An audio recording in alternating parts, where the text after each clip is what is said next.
Hello friends, our today's question in the bracket 1 by 2 by 8 bracket close part 2.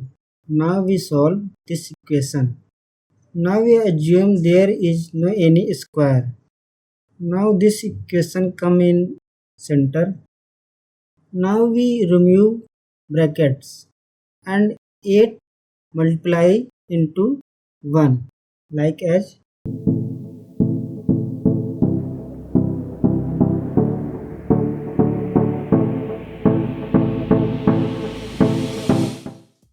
when 1 and 8 multiply, our result come 8. 8 divided by 2 into 4 times. So here our result come 4. Now we again close 4 into bracket square.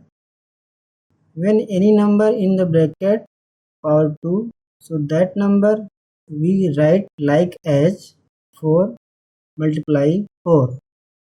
When 4 multiply into 4, our result come 16. So 16 our answer. Thanks for watching.